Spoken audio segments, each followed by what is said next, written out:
Сеанс одновременной игры на двух геополитических досках. Как прошли переговоры в Женеве между Украиной и Россией, и Ираном и США? Макрон в Индии. Грандиозный договор о сотрудничестве и открытие завода Airbus по производству вертолетов. День независимости Косово. Военные парады и протесты против Гаагского трибунала. Отцам независимости грозит больше 40 лет тюрьмы за военные преступления. Только не удивляйтесь, в Перу опять объявили импичмент президенту. Этот продержался всего 4 месяца. Деньги пахнут, иногда вполне приятно. Испанская и французская полиции закрыли крупнейшую фабрику поддельных духов в Европе. Шоу на самбодроме. В Бразилии выбирают, кто из лучших танцовщиков самбо пройдет на главном параде карнавала в Рио. А теперь об этом, подробно и по делу. Это один день. Подпишитесь, поставьте лайк этому видео и оставьте свой комментарий. Заранее спасибо и начинаем.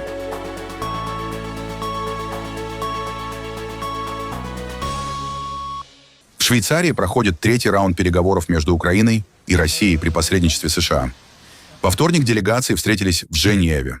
Переговоры продолжались несколько часов и стали третьей трехсторонней встречей за последние 3 недели. Предыдущие переговоры в ОАЭ стороны называли продуктивными, но фактически прогресс ограничился обменом военнопленными. Главные разногласия касаются судьбы контролируемых Киевом территорий на Востоке, на которые претендует Москва, а также западных гарантий безопасности для Украины после войны. В Женеве завершился первый день трехсторонних переговоров. После совместной части работа продолжилась в группах по направлениям. Обсуждения были сосредоточены на практических вопросах и механике возможных решений. На сегодня и политический, и военный блоки завершили работу. Благодарим американских партнеров за конструктивное взаимодействие и готовность работать в рабочем темпе. О результатах первого дня переговоров в Женеве сегодня будет доложено президенту Украины. Завтра утром политическая и военная группы продолжат работу. Ни американская, ни российская стороны итоги первого дня третьего раунда переговоров никак не комментировали. За переговорами наблюдают представители Великобритании, Франции, Германии и Италии. Однако, по словам европейских дипломатов, контактов с российской делегацией от них не ожидалось. Через 6 дней исполнится ровно 4 года с момента начала полномасштабной войны. Россия продолжает удары по украинской энергосистеме. Во вторник, за несколько часов до переговоров, россияне опять атаковали гражданскую инфраструктуру. По данным воздушных сил Украины, было применено около 40 ракет и 400 беспилотников.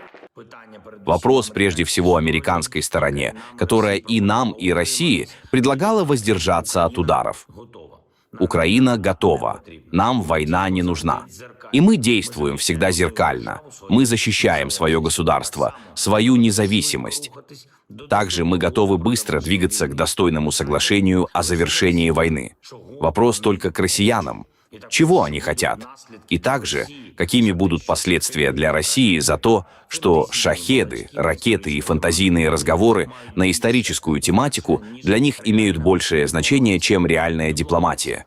Дипломатия и длительный мир. Еще одно. Во всех этих российских ракетах и дронах, которые были применены сегодня, тысячи компонентов, которые Россия сама не производит. 5 «Искандеров-М» — это как минимум 75 критических компонентов нероссийского производства. 3 ракеты Х-101 — это почти 160 компонентов, которые Россия не может сама заменить. Каждый шахед — это сотни таких компонентов, которые завозятся в Россию из других стран. И не только от китайских компаний, кстати. Еще Европа, Америка, Япония — это не только для нас в Украине, но и в целом. Для глобальной безопасности важно, чтобы партнеры реально блокировали цепочки поставок в Россию критических компонентов для производства оружия. И также, чтобы сами компании лучше отслеживали, куда попадают их компоненты. Россия без таких связей с миром ничего не может. Они не способны быть сильными в полной изоляции. Именно поэтому блокирование и давление действительно могут побудить агрессора к изменению политики. Напомним, Владимир Путин настаивает, что реальный мирный процесс не начнется без выхода украинских войск из северо-восточных районов Донецкой области.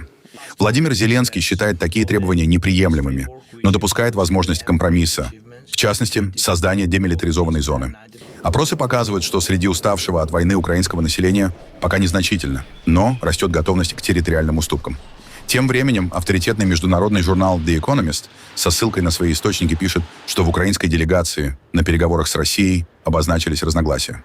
По данным издания, глава Офиса президента Кирилл Буданов, который фактически стал одним из ключевых переговорщиков, настаивает на быстром заключении мирного соглашения при посредничестве Соединенных Штатов. Он считает, что окно возможностей для достижения мира может вскоре закрыться. В то же время другая часть переговорной команды, которую связывают с бывшим главой Офиса президента Андреем Ермаком, относится к идее быстрой сделки со скепсисом. Президент Украины Владимир Зеленский, по оценке источников, пытается балансировать между этими подходами, сохраняя собственную линию. Один из собеседников издания оценил вероятность прорыва на переговорах как 50/50. Ранее издание The Atlantic писало, что часть советников президента допускает территориальный компромисс ради завершения войны. Однако сам Зеленский публично выступает против такого варианта. Украинцы не примут мир, который будет означать односторонний вывод войск из Донбасса и фактическую передачу региона России. Об этом Владимир Зеленский заявил в интервью журналу Axios в тот момент, когда в Женеве проходил новый раунд переговоров. По словам президента Украины, любое соглашение должно быть вынесено на референдум. И если документ будет предусматривать сдачу территорий и отказ от суверенитета, общество наверняка его отвергнет. Более того, Зеленский допустил, что возможные президентские выборы в Украине могут пройти одновременно с таким референдумом, если будет достигнуто хотя бы хрупкое прекращение огня. Киев готов обсуждать перемирие и даже отвод войск, но только на взаимной основе, без признания российских претензий. Зеленский также отреагировал на призывы из Вашингтона к уступкам. Давление на Украину, подчеркнул он, не приведет к устойчивому миру. Решение возможно лишь при прямом разговоре с Путиным и при четких гарантиях безопасности. Параллельно обсуждается идея демилитаризованной зоны в Донецкой области и механизм мониторинга перемирия. Однако ключевой вопрос остается открытым. Станет ли этот дипломатический процесс реальным шагом к завершению войны или лишь временной паузой? В Женеве прошли очередные переговоры США и Ирана по ядерной программе. Они вновь были непрямыми. Уитков и Кушнер не встречались с иранцами. Все предложения и позиции передавались через представителя Омана, посредника на переговорах. Интересная деталь. На фотографиях со встречи Уиткофа, Кушнера и представителя Омана на столе заметили сладости иранского производства. По словам американских чиновников, прогресс на переговорах есть, но Иран должен представить более детальные предложения в течение 2 недель, чтобы сократить разрыв во взглядах сторон. Министр иностранных дел Ирана подтвердил, что обсуждены основные принципы, однако предстоит еще много работы. Иран последовательно проводит стратегию, направленную на мирное использование ядерной энергии, демонстрируя при этом готовность учитывать любые опасения относительно характера своей ядерной программы и обеспечивать ее исключительно мирный характер. Именно на этой основе Иран вступил в ядерные переговоры, которые продолжаются до сих пор. Анализ хода этих переговоров говорит о многом. Исламская республика Иран последовательно заявляет, что она не стремится ни к производству, ни к приобретению ядерного оружия, которому нет места в доктрине национальной безопасности Ирана. Несмотря на продемонстрированную Ираном приверженность дипломатии и добросовестному взаимодействию, действия некоторых западных государств, прежде всего Соединенных Штатов, серьезно подорвали доверие к переговорному процессу. Односторонний выход Соединенных Штатов из совместного всеобъемлющего плана действий, являющийся явным нарушением международно одобренного соглашения, нанес глубокий удар по доверию и стабильности многосторонних обязательств. Тем временем Иран временно закрыл Ормузский пролив для учений военно-морских сил КСИР с применением ракет и задействованием патрульных кораблей, демонстрируя контроль над стратегическим маршрутом поставок нефти на мировые рынки. Администрация США усиливает военное присутствие в регионе. Вице-президент Джей Ди Венс подчеркнул, президент Трамп оставляет все варианты открытыми и ожидает дипломатического решения, но предупредил о возможной эскалации, если переговоры не принесут результатов. Я думаю, у президента много вариантов. У нас действительно очень мощная армия. Президент продемонстрировал готовность ее использовать. У него также есть замечательная дипломатическая команда. Он также продемонстрировал готовность ее использовать. И президент очень четко дал понять иранцам. Я как раз сегодня утром разговаривал со Стивом Виткофом и Джаредом Кушнером о некоторых переговорах, что у Соединенных Штатов есть определенные красные линии. Наш главный интерес здесь заключается в том, что мы не хотим, чтобы Иран получил ядерное оружие. Мы не хотим распространения ядерного оружия. Но президент Соединенных Штатов прилагает все усилия, чтобы найти решение этой проблемы, будь то дипломатическим путем или иным способом. А именно, чтобы у иранцев не было ядерного оружия. Это всегда было его главным приоритетом. Если вспомнить его предвыборную кампанию 2015 года, республиканские праймерис, на которых он одержал победу, он говорил, у Ирана не может быть ядерного оружия. Я думаю, очень важно, чтобы американский народ понимал, что это один из самых враждебных и одновременно один из самых иррациональных режимов в мире. Нельзя допустить, чтобы такие люди обладали самым опасным оружием, известным человечеству. Это было бы ужасно для нашей безопасности. Это было бы ужасно для будущего наших детей. Это цель президента Соединенных Штатов. И у него есть множество вариантов и инструментов, чтобы этого не допустить. Верховный лидер Ирана Али Хаминеи во вторник заявил, что попытки США добиться смены власти в Тегеране обречены на провал. Его заявление прозвучало в момент начала в Женеве нового раунда непрямых переговоров между Ираном и США по ядерной программе на фоне наращивания американского военного присутствия в регионе. У нас должны быть сдерживающие вооружения. Если у страны нет сдерживающих вооружений, она будет раздавлена под ногами своих врагов. Сдерживающее оружие – одна из насущных потребностей нашего народа. Американцы вмешиваются в этот вопрос без всякой причины. У вас могут быть такие-то ракеты, у вас может быть такой-то радиус действия, но не больше. Какое вам до этого дело? Это касается иранского народа. Им кажется, и президент США продолжает это повторять, что армия США – самая сильная армия в мире. Самая сильная армия в мире иногда может получить такой удар, что потом не встанет. Говорят, мы отправили корабль в Иран. Конечно, военный корабль – это опасное судно, но еще опаснее оружие, которое может отправить его на дно моря. В одной из своих недавних речей Трамп сказал, что на протяжении 47 лет Америка не смогла свергнуть Исламскую республику. Он жаловался своему народу, что на протяжении 47 лет американцы не смогли свергнуть Исламскую республику. Это хорошее признание. Я говорю, что и сейчас вы не сможете. Премьер-министр Катара шейх Мухаммед бен Абдулрахман Аль-Тани во вторник прибыл с визитом в Венесуэлу. Его встречал глава внешнеполитического ведомства страны Иван Гиль. Официальный график пребывания и подробности визита пока не озвучены, но известно. Катар давно выступает посредником между Вашингтоном и Каракасом, помогая облегчить диалог между венесуэльским правительством и оппозицией. Роль Дохи в международной дипломатии действительно значительная.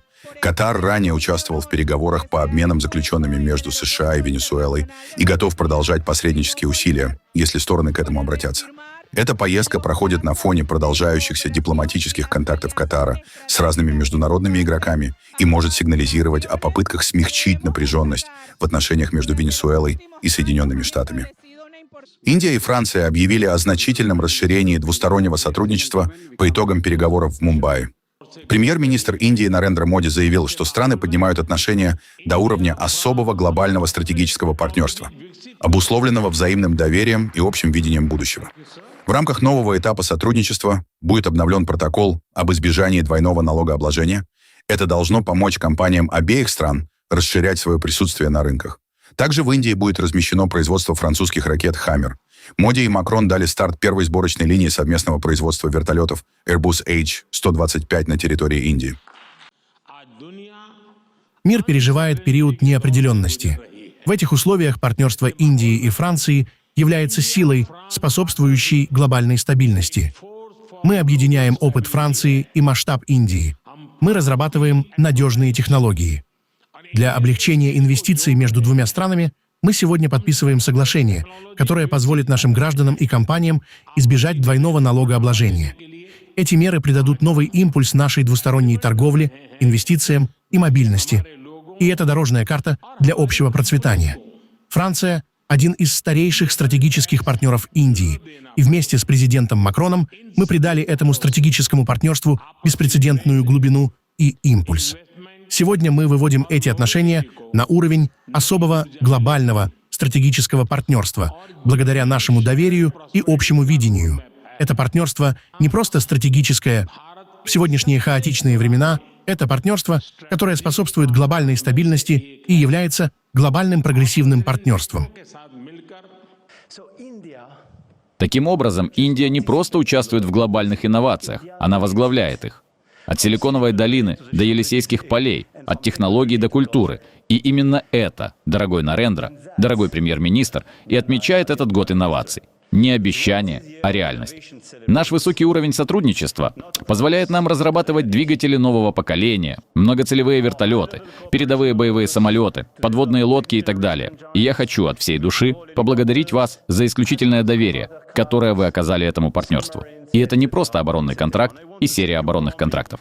Мы говорим о том, что такое суверенный союз. Две великие державы, выбравшие друг друга на суше, на море и в небе не по умолчанию, а по убеждению. Республика Косово отметила 18-ю годовщину независимости. В столице страны, Приштине, прошли торжественные митинги и военный парад. Напомним, в 2008 году Косово провозгласило независимость от Сербии после многолетнего конфликта и пребывания под контролем миротворцев ООН. Мероприятия включали официальные сессии парламента и правительства, поднятие флага и возложение цветов к памятникам тем, кто отдал жизнь в ходе борьбы за независимость. Также 17 февраля военнослужащие косовских сил безопасности и полиция прошли маршем со современной техникой. Премьер-министр Косово Альбин Курти подчеркнул в своей речи: «Это не демонстрация силы, а символ суверенитета и памяти о борьбе за свободу». Сегодняшний парад не является демонстрацией силы против кого-либо. Это доказательство модернизации и зрелости нашего государства, нашей способности защищать себя и вносить вклад в региональный и глобальный мир. Сегодня мы склоняем головы с уважением перед всеми, кто способствовал этому дню, перед теми, кто не сдавался, перед теми, кто стоял твердо, даже когда дорога казалась долгой и темной. Этот день означает, что мы свободны, и что мы всегда будем свободны. Это благодарность тем, кто пожертвовал собой. Бойцам, мученикам, армии освобождения Косово.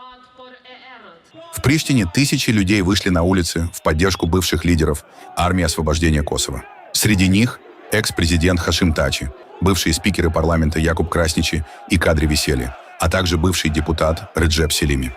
Все они были арестованы в 2020 году и предстали перед специальным трибуналом по военным преступлениям в Гааге. Их обвиняют в преступлениях против гражданского населения во время и после войны за независимость Косово в 1998-1999 годах. Обвиняемые отвергают все претензии специальных прокуроров. Протестующие держали флаги армии освобождения Косово, флаги Косово и Албании, надписи «Свобода имеет имя» и фотографии Тачи с другими с подписью «Герои войны и мира». Многие утверждали, что те, кто заслуживает Гааги, это сербские оккупанты, а не косовские освободители. Хашим Тачи в 2008-2020 годах занимал пост премьер-министра, министра иностранных дел и президента Независимой Республики Косово. Суд в Гааге должен вынести вердикт в течение 3 месяцев. Международные прокуроры требуют для него более 40 лет тюрьмы. Кремль усиливает давление на независимые СМИ.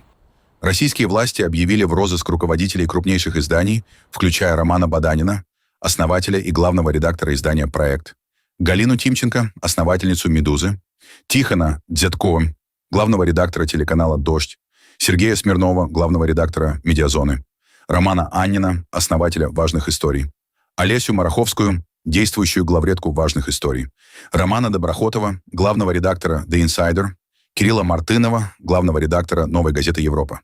Российские власти начали объявлять в розыск журналистов почти с первых дней войны. В списках оказались военный аналитик Руслан Левиев, YouTube-блогер Майкл Наки и эксперт по спецслужбам Андрей Солдатов, бывший главред «Репаблик» Дмитрий Колезев. Сейчас в списке десятки имен.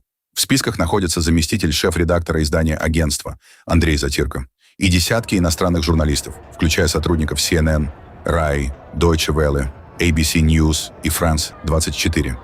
По данным «Репортеров без границ», Россия занимает 171 место в индексе свободы прессы. Хуже, чем в России, дела обстоят только в Никарагуа, Вьетнаме, Туркменистане, Афганистане, Иране, Сирии, Китае, Северной Корее и Эритрее. В Перу опять объявили импичмент президенту. Во вторник Конгресс проголосовал за импичмент президента Хосе Джерри всего через 4 месяца после его назначения. Решение стало продолжением череды смен президентов в стране. За отставку проголосовали 75 законодателей. Против 24, 3 воздержались. Теперь Конгресс должен избрать своего нового председателя, который автоматически станет президентом, 8-м за последние 8 лет. Сам Джерри заявил, что согласен с решением парламента. Выборы назначены на 12 апреля. Отставка связана со скандалом Чифагейт. Джерри был заснят поздно вечером в ресторане на встрече с китайским бизнесменом Джихуа Янгом, владеющим магазинами и энергетическим проектом, о которой не сообщалось публично. Джерри стал президентом в октябре после отставки предыдущего лидера Дины Болуарте. Поскольку у нее не было вице-президента, Джерри, тогда глава Конгресса, оказался следующим в линии преемственности. Сейчас Конгресс должен выбрать нового председателя, который автоматически примет на себя полномочия президента. Голосование намечено на 18 февраля. А вот как во вторник утром президент Перу Хосе Джерри провел последнюю перед отставкой церемонию смены караула. Она состоялась всего за несколько часов до того, как Конгресс страны проголосовал за его отстранение из-за скандала с тайной встречей с китайским бизнесменом. Временный президент Перу появился на этой церемонии запросто, в футболке и джинсах, приветствуя туристов. В Париже река Сена вышла из берегов. Набережные затоплены. Вода уже почти достигает знаменитой статуи Зуав на мосту Альма. Пешеходы удивленно наблюдают, как деревья и лестницы уходят под воду, а Метео Франс предупреждает о возможных наводнениях. Но настоящая катастрофа на юго-западе Франции. Более 100 тысяч гектаров земли под водой. Жилые здания, дороги, магазины – все затоплено из-за шторма Нильс. В департаментах Жеронда и Лой-Гаронна объявлен красный уровень тревоги, в более чем 20 регионах действует оранжевое предупреждение. Более 1000 человек эвакуированы, десятки тысяч домов остаются без электричества. Стихия держит регион в заложниках уже больше месяца, а последствия наводнений ощущают десятки тысяч людей, чьи жизни перевернулись буквально в одну ночь. Испания и Франция совместно ликвидировали крупнейшую в Европе фабрику поддельных духов. Каталонская полиция и таможенники из обеих стран арестовали 7 членов преступной группы и изъяли материалы на сумму более 94 миллионов евро. На 2 складах обнаружили 1 200 000 флаконов с контрафактными духами, туалетной водой и дезодорантами, имитирующими свыше полусотни брендов, а также сырье для производства 150 000 литров духов. Поддельную продукцию распространяли по всей Европе. Следствие продолжается. Полиция не исключает новых арестов, а эксперты предупреждают, что подделки такого масштаба угрожают не только экономике, но и здоровью потребителей. Гонконг встретил Год лошади по китайскому лунному календарю ярким международным ночным парадом в районе Цим-Ша-Цуй. На улицах города выступали артисты из США, Италии, Испании, Австралии и других стран, а также местные коллективы. Зрелищные костюмы, танцы и музыкальные представления создавали атмосферу настоящего праздника и единства культур. Глава администрации Джон Ли открыл парад, поздравив жителей и туристов с лунным Новым годом и пожелав счастья и процветания. Организаторы отмечают, что праздник стал не только культурным событием, но и важной туристической точкой притяжения, демонстрируя, как Гонконг сохраняет традиции и привлекает внимание мирового сообщества. 2 вечера подряд в Рио-де-Жанейро зрители не могли оторвать глаз от выступлений 4 школ самбо из элитной категории Special Group. Танцоры из Бейджа Флор де Нилополис, Unidos do Viradouro, Mocidade Independente de Padre Miguel и Unidos da Tijuca блистали на самбодроме Маркеш де Сапукай, демонстрируя невероятные костюмы, грандиозные платформы и зажигательные ритмы, отдавая дань легендарным бразильцам и богатой культуре предков. Выступление длилось 80 минут. А 21 февраля на самбодроме пройдет парад чемпионов, где объявят победителей одного из самых ярких и красочных карнавалов в мире.